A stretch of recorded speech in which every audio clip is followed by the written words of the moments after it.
সোয়াস of no ground পৃথিবীর 11তম গভীর সমুদ্র খাত। সমুদ্র বিজ্ঞানীদের মতে সোয়াস অফ নো গ্রাউন্ড একটি সামুদ্রিক অভয়ারণ্য বা মেরিন প্রোটেক্ট এরিয়া। বঙ্গোপসাগরের অন্যতম মৎস্যভাণ্ডার হিসেবে পরিচিত সোয়াস অফ নো গ্রাউন্ডে নানা জাতের সামুদ্রিক মাছের পাশাপাশি বিশাল তিমি, ডলফিন, হাঙর, কচ্ছপ আর বিরল প্রজাতির কিছু জলজ প্রাণী দেখা পাওয়া যায়। এই বিস্তীর্ণ এলাকাটি বিরল জীববৈচিত্র্য যেমন তিমি, পপাস dolphin, Irrawaddy dolphin, Indo Pacific dolphin, ইমপ্লাইজ ডলফিন ইত্যাদির নিরাপদ প্রজনন কেন্দ্র।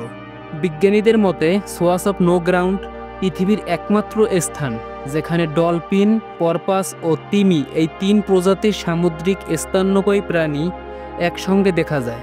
এই সামুদ্রিক অঞ্চলে সিগাল সহ 10 প্রজাতির পাখি, 30 প্রজাতির মাছ, ব্রিড তিমি এবং মিল্কি তিমি সহ অসংখ্য জীববৈচিত্র্যের সন্ধান পাওয়া যায়। বাংলা 24 চ্যানেলে আপনি নতুন হলে অনুরোধ করব সাবস্ক্রাইব করে বেল আইকনে ক্লিক করুন। সোয়াস অফ নো গ্রাউন্ড দেশের সম্ভাবনাময় ব্লু ইকোনমির জন্য খুবই গুরুত্বপূর্ণ একটি অঞ্চল। এখানকার পানির গুণগত মান শ্রীলঙ্কা, ভারত, মিয়ানমার ও মালদ্বীপের চেয়েও উন্নত। বিশেষ করে সুন্দরবনের ইকোসিস্টেম এবং জীববৈচিত্র্যের জন্য খুবই গুরুত্বপূর্ণ এই অঞ্চল। সোয়াস অফ নো গ্রাউন্ড সুন্দরবন অঞ্চলের জন্য ইকোলজিক্যাল ফিল্টার হিসেবে কাজ করে। কথিত রয়েছে 1863 সালে গ্যাটফ্লাই নামে 212 টন ওজন বিশিষ্ট গানবোট ভারত থেকে ইংল্যান্ডে বিপুল পরিমাণ ধনরত্ন নিয়ে যাওয়ার সময় ঝড়ের কবলে পড়ে ডুবে যায়। ডুবে যাওয়া সেই ব্রিটিশ যুদ্ধজাহাজের খোঁজে এসেছিল দেশটির আরও কয়েকটি জাহাজ। তাদের সঙ্গে ছিল এক জরিপকারী দল।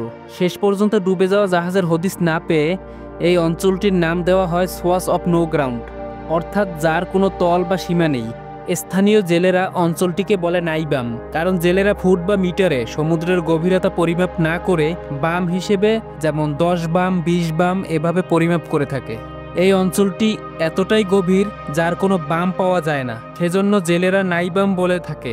সিগাল পাখির অবস্থানের উপর নির্ভর করে অনেক সময় ডলফিন বা তিমির অবস্থান বোঝা যায়। যদি সিগাল পাখিকে সমুদ্রের পানির কাছাকাছি চক্কর দিতে দেখেন তাহলে তার আশেপাশে ডলফিনের অবস্থান রয়েছে বলে ধারণা করতে পারেন, আর সেক্ষেত্রে সেখানটায় ডলফিনের দেখা মিলবার সম্ভাবনাও প্রচুর।